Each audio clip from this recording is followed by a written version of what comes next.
What's up everybody, Cursing Mushroom here, and welcome back to another Destiny 2 video. So guys, today we're going to be talking about This Week at Bungie, the article that comes out every week and gives us a little information on what's to come. They're going to be talking about this March update, which has got a bunch of promising new things to the Sandbox changes, some things that I think you guys will be very interested in. So if you want to see the full schmear, I'll put the link in the description down below, and you can always click that. And anyways, let's get to it. So I'm going to read a lot of this off to you. It's really long, so bear with me, but it is some really good information. I'll try to paraphrase some things, but I don't want to skip out on a whole lot because there's just a bunch of good things that need to be talked about. So let's go and talk about 1.1.4. Gotta go fast. Okay. Last week, Cosmo asked you fine readers to set an agenda on what we'd like to talk about this week's article. The overwhelming response, Sandbox. While we're still in progress of finishing the development on, Senior Crucible designer Kevin Yanes and design lead Josh Hamrick are here to get a bit more granular with what's coming on March 27th. See what they did there? Granular. So, here's Kevin. He's going to talk a little bit, so let's get into it. Hey everyone, Kevin here from the Crucible team. I'm dropping by to share the details on the rest of our changes heading into 1.1.4.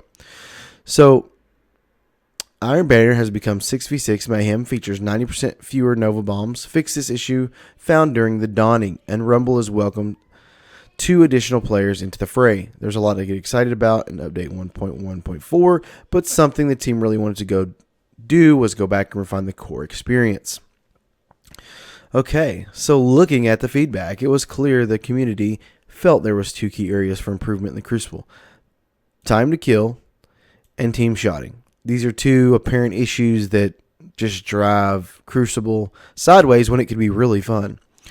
So we set our sights on reworking system mechanics and values to tackle those 2 areas. Do you mean this is changing time to kill? When we looked at the core feedback on time to kill in Crucible, we saw that it mostly stemmed from a lack of excitement or spikes of intensity you all came to expect from a Destiny experience. This came in form of feedback that stated the game was too slow or the core loop was too stale. We agree and have worked with Sandbox to increase the pace of the Crucible as a whole. Josh is going to speak to all of the Sandbox changes here in a bit, and I won't steal his thunder. So alongside all of the great changes the Sandbox team has made, we're setting our sights on making the Crucible a faster, more dynamic, and more action-packed experience on the activity side. Now, they just said, does this mean you're changing the time to kill? But they didn't say anything about actually changing it, which to me seems kind of like, but I mean, I can't say anything about it without playing it. My worry is there's going to be too much power, but like in terms of power ammo, not like power as in your Guardian. But let's just see what we got here, because everybody's going to think rocket launchers are in the power slot. I mean, no matter how much you buff the others, I still feel like rocket launchers are going to be so overly used because, I mean, you just keep a rocket launcher with you like Wardcliff Coil. You see an ammo brick, you keep it, you just swap to it, run across the ammo brick, and boom, you can shoot that dude. You know what I'm saying? So, anyways, let's get to it. So, here's the brass tacks is what they say. This is what's changing. Respawn and revive were tuned in all game modes. Player respawn timers for all quick play modes have been reduced to 2%, or have been reduced to 2 seconds. 2%, what the? Player respawn timers for survival has been reduced by 7 seconds. Revive lockout time and countdown has been reduced to 7 seconds. Players no longer lose revive tokens on death. So these are some interesting things, just a reduction of when you'll revive once you die. Power ammo respawn timers were adjusted across the board. See, this is where it gets interesting to me. So, power ammo respawn timers in Iron Banner have been reduced 50%. Power ammo respawn timers for all quick play modes have been reduced 30%. Power ammo respawn timers in survival have been reduced 40%. And power ammo respawn timers in countdown have been reduced 25%. So you're going to see a lot of power weapon use because it's dropping. And not just that, but look here. Ammo counts have been adjusted in relation to these timers and in relation to weapon types. But they say here, in almost all cases, weapons either retain the same ammo count or received a buff. Swords and rockets were brought down to stay in line with the rest of the weapon offering. But if you're only getting one rocket, it doesn't matter. It's one rocket. If you're using something like Sins of the Past, or like I stated a second ago, something like the Wardcliff coil that can instantly reload itself, dude, like, there's no reason not to use it. I mean, one shot, you can kill a whole team. So, enemy players now drop their power ammo on death. I think this is interesting too, because now you're going to see so much power ammo usage, it's going to be nuts. The brick is now networked to all players regardless of faction. Secure the power ammo to keep it from your foes or steal it off your enemy's ghost. But the quick, because these bricks don't stay in the world forever. So it doesn't matter who drops the brick, anybody can get it. But what about competitive? During development of 1.1.4, we realized that while we reduced the team shotting in quick play and Iron Banner effectively, we hadn't quite done the same for competitive. Knowing this, we looked for a change that reinforced the following goals: reduce team clumping, reward individual plays, and incentivize flanks. With these goals in mind, we looked to take a big step in shifting the gameplay in competitive and trials, starting in 1.1.4. We opted to remove the tracker from all competitive and trials game modes. This means more communication is required to secure victories in competitive and trials matches. It also means that a crispy flank with power ammo is all the more powerful. Subverting expectations and reading opponents is more potent in matches with no tracker. In playtest, we've already seen some clutch underdog comebacks, and we can't wait to see what all you do in competitive and trials. Man, that just sounds like it's getting worse. To be honest, like, I don't play much competitive just because, and this is just me, I love the PvP in Destiny. I always have enjoyed it to a degree, okay, to a degree. It's not my favorite competitive or PvP game modes I've ever played, but I have enjoyed it to a degree. The whole trials thing I never really enjoyed because that's pretty much what it is. A bunch of tryhards going into a bunch of other tryhards. You know, I just want to enjoy my time. I don't want to feel stressed out. Not that I don't feel stressed out in like raids and stuff, but it's different. You know, it's, I don't know. There's just more variables in that just bother me. And this going to a no tracker, how is that going to keep people from team shotting? They're going to be like, okay, guys, let's stand here. And then you're just going to run around the corner and get mowed down. Like, okay, let's just stand here, guys, and let's team shot. Oh, there's one, and everybody turns and shoots. I mean, like, how is that not going to change it? Well, we'll just have to see when it comes out. Let you guys be the judge. So let's keep going. So Hamrick is going to speak now. Hello, friends. As I mentioned last time, our goal for this update is to provide individual players with more hero moments by increasing overall speed and mobility, and increasing the frequency and impact of most of our montage-worthy weapons. I'm going to just kind of skip around here a little bit, guys, to get to the good stuff. The first thing you should know, we are very excited for this update to go live. You know, and he just shouts out to people who helped and stuff like that. But this is what's actually going to happen. All three glides, plus catapult and strafe lift, have been retuned and buffed to make them faster and more unique. The mobility stat range has been expanded and completely retuned as well. In short, everyone gets faster and the high end is higher. The player's ground speed cap has been increased, allowing for faster total movement speed regardless of how you may get there.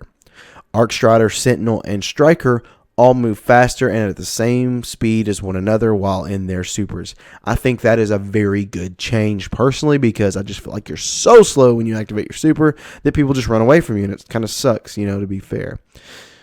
Arcstrider as a whole is performing well in PvP, but mostly due to its neutral game perks. We've made the following changes in an effort to get the super to be a more competitive option: faster attack animations, faster dodge animations, and increased range of all attacks. Arcstrider is going to be deadly, guys. I'm telling you right now. It's going to be fast. You're going to be able to dodge quick, attack fast, and you're going to get more range on your attacks. The previous shoulder charge changes are being reverted, allowing shoulder charge to be used as a movement mode. Once again, it should have never been reverted, but let's continue.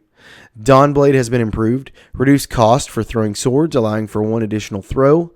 Increased super duration extension gained from Everlasting Fire. Removed all in-air accuracy penalties while Swift Strike is active.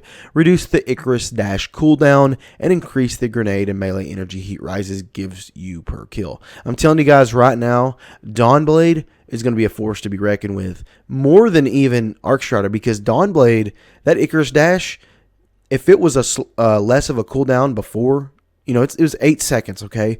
If it's less than that, it's going to be fantastic. You're going to be able to get away from so many engagements, especially with all these movement increases, because you don't have to jump like way up in the air to use it. You can literally just hit the jump button and then dash just 3 feet off the ground. So you can use that as such a lateral movement to get away from enemies and stuff like that. It's going to be awesome to see that in action. And then you've got invisibility on dodge and smoke updates. This is going to break some hunters' hearts, but it needs to be talked about. Invisibility on dodge no longer breaks aim assist or projectile tracking in PvP. Unchanged in PvE, as it should be. Dodging still breaks both aim assist and projectile tracking, but only for the duration of the actual dodge. That's good, because on console it's very hard to hit the target. Increase the duration of invisibility on dodge by 1 second. Increase the duration of smoke bomb invisibility by 1 second. Supers recharge faster for everyone. This is pretty cool. Supers now recharge 1 minute and 40 seconds faster, a cooldown reduction of 25%. That's a pretty good chunk. Mods that reduce grenade, melee, and class ability cooldowns have been buffed to allow for up to 2 times faster cooldowns. That's pretty good as well. This is not replacing Mods 2.0, which was recently delayed, not removed, peeps. More information is available below. Everybody that keeps putting out these videos of stuff getting fake news. Stop with the fake news, guys. Please. You're killing me. Anyways, we buffed several weapon archetypes, including but not limited to hand cannons, pulse rifles, sniper rifles, and shotguns, and a few specific perks as well. A key goal here is to make shotguns, snipers, and fusion rifles more prevalent in the game. So this is what I wanted to really get to. This is really cool stuff here. So pulse rifles. Increased PvE damage for all pulses. This one is my favorite though. Increased rate of fire for adaptive and high impact pulses. Oh my god, this is going to be so good. Increased base damage for adaptive, high impact, and rapid fire pulses. Increased precision multiplier for lightweight pulses. Decreased precision multiplayer Slayer. Decreased precision multiplier for adaptive pulses. I just get myself sometimes. This keeps precision damage close to where it is now, putting most of the buff into body shots, though it is still an increase in precision damage overall. Scout rifles. I didn't see this coming. This is good. Increased PvE damage for all scouts. That's good. Increased base damage for high impact scouts. That's really good.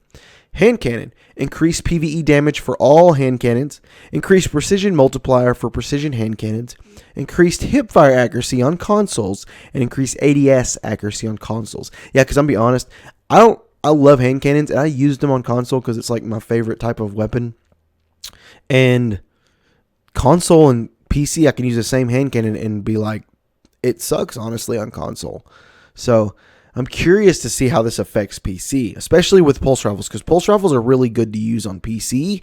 They just need like more damage and range and stuff like that. So we're going to see a really crazy meta on PC. Sidearms. Increase PvE damage for all sidearms. Increase hipfire accuracy. Increase ADS accuracy. Increase inventory size, allowing more reserve ammo to be stored. Increase minimum range. Added an ADS movement bonus. SMG. Increased increased PvE damage for all SMGs. That's good. Set optics to 1.3 times. And increased inventory size, allowing more ammo to be stored. Linear fusion rifle.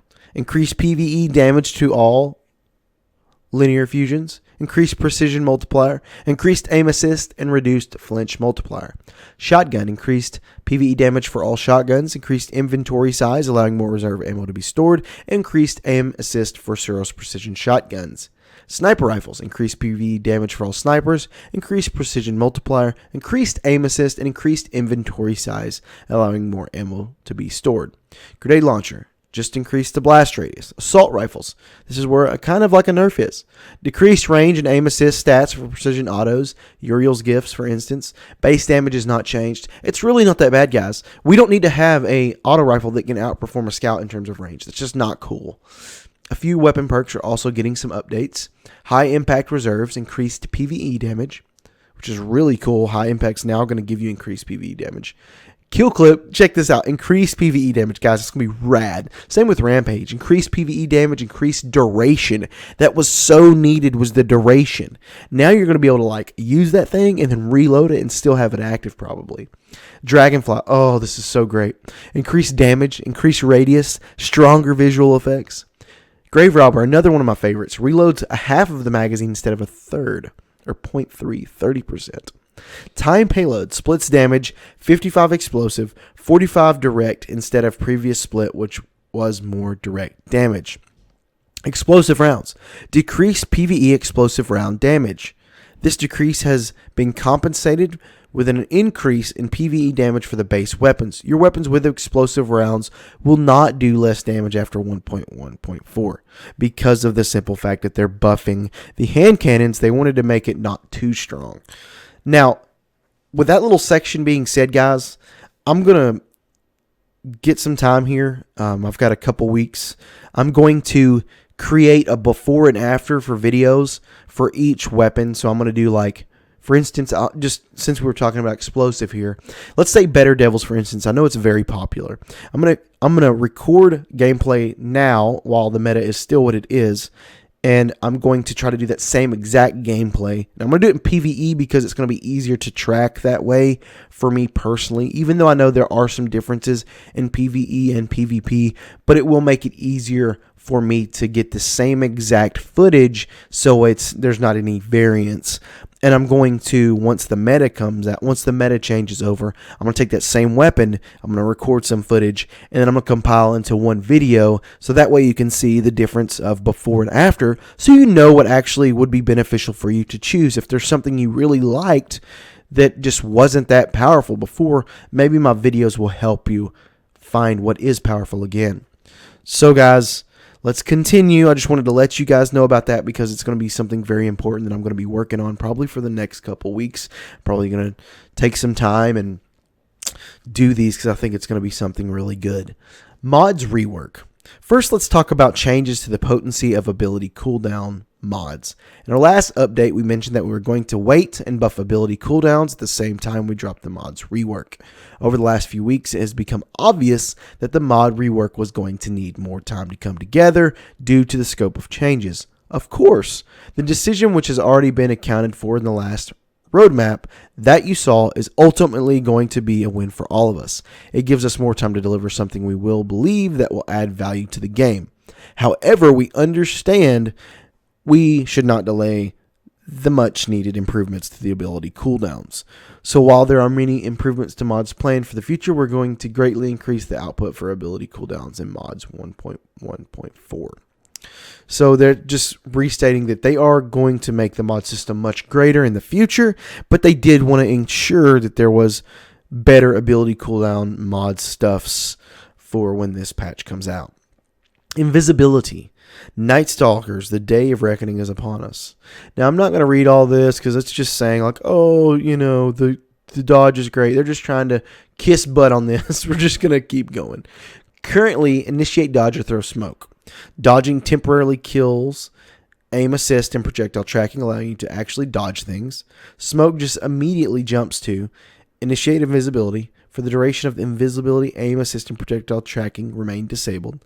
Dodge finishes, invisibility expires, aim assist and tracking are re-enabled. And this is what's actually coming, what's going to change. Initiate dodge or throw smoke. Dodge temporarily kills, aim assist and projectile tracking actually to allow you to dodge things. Smoke just immediately jumps to initiate invisibility. Aim assist and tracking are re-enabled. Invisibility expires. Note, nothing changes for PvE except that they also get the 1 second duration increase to invisibility. So in PvE, you're actually going to get an extra second, and nothing's going to change as to what it is now. But in terms of PvP, once you dodge, while you're doing your animation, people are going to lose sight of you in terms of like they're ADSing on you. It's going to be harder for them to hit you. But once you stop moving from the initiation of the actual animation, once you're invisible, they can track you easy still, like before. So you're still getting the best of both worlds. So don't think it's just going to be ruined. It's just going to be like one of those things where it's not broken on console because you can't freaking hit them, even though you can see them for some reason. Snipers. In the last update, I mentioned how a nasty bug has crept into our scopes and made it near impossible for us to correctly tune sniper flinch. Well, what they're saying here is they've got good news, and in May, the sniper action is back, and this is not the end, and thank you for all of the stuff that we've been saying on hero moments, blah, blah, blah. They're just thanking us. And then they're updating the companion app. It says here, on Wednesday, we released a utility update to the Destiny Companion app. Now you can go modify the shaders, effects, mods, perks, and masterworks of the items in your inventory on the go. All you need to do is fire up your Companion app and open up the detailed view of the item you want to modify. Find the slot for the mod, perk, shader, effect, or masterwork on your item, and tap what you want to replace it with. If you change you want to perform will cost you something. The cost of the action and how much you currently have to spend will be listed for you.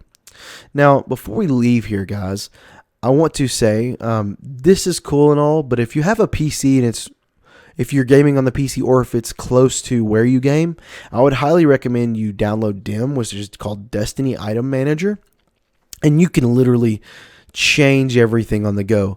Now you can't actually modify shaders and stuff, which I don't know if it's coming to DIM or not, but you can move everything freely, double-click weapons from your vault, and it automatically equips it to your current character. It's really cool to use, and I use it a lot, so I highly recommend that. I'll put a link in the description below for where you can find it.